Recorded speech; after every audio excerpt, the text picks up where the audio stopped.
7, 8% 한 자릿수로 내려앉게 될 것이고, 거기다가 국제수지 흑자도, 경상수지 흑자도 규모가 대폭 줄어들 것입니다.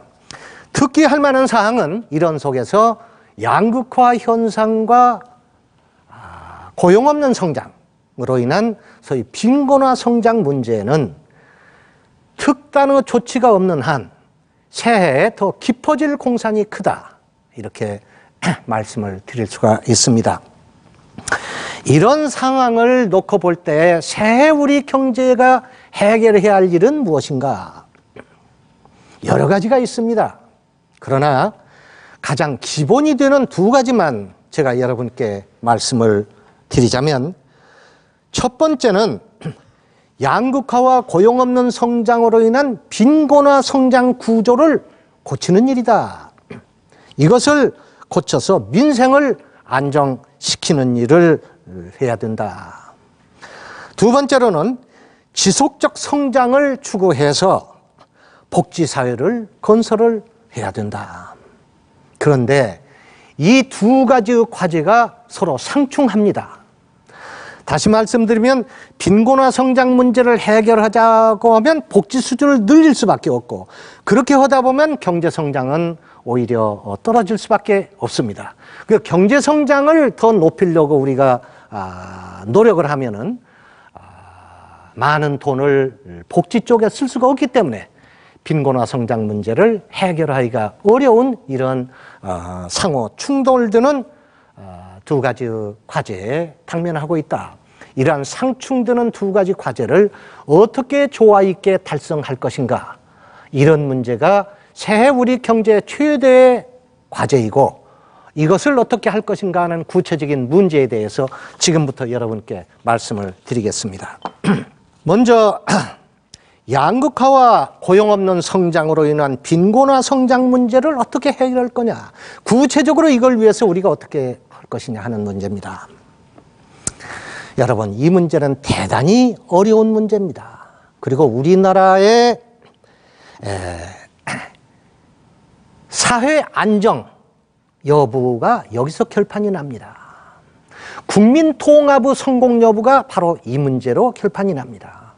그리고 이 문제가 원만히 해결되지 않으면, 이 빈곤화 성장 문제가 원만히 해결되지 않으면 이것은 자칫하면 민생 위기를 불러와서 이것은 결국 시장 경제에 대한, 자본주의에 대한 체제 위기로 치달을 가능성도 있다.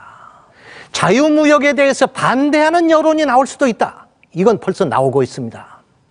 그래서 이 문제는 우리가 심각한 눈으로, 이 문제는 정부와 국민이 대처해야 된다. 먼저 저는 여러분께 지난날 우리의 경험부터 제가 말씀을 드리겠습니다.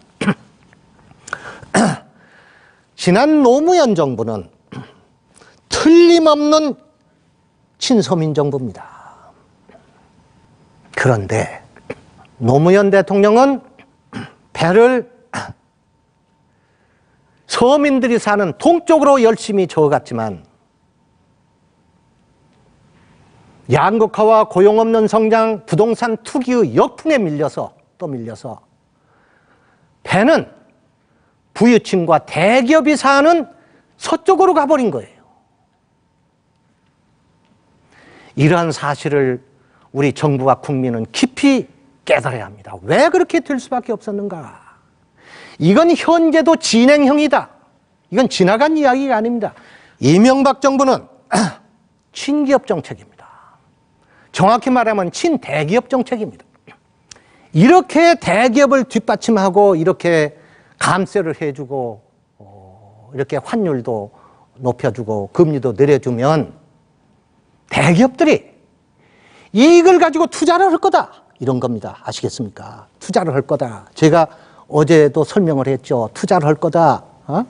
투자를 하고, 투자를 하면은 그 투자가 고용도 하고 월급도 주고, 그러면 소득을 다시 서민들에게 환류시키고, 이래서 선순환이 돼서 이 빈곤화 성장 문제가 해결될 거다, 이렇게 본 거예요.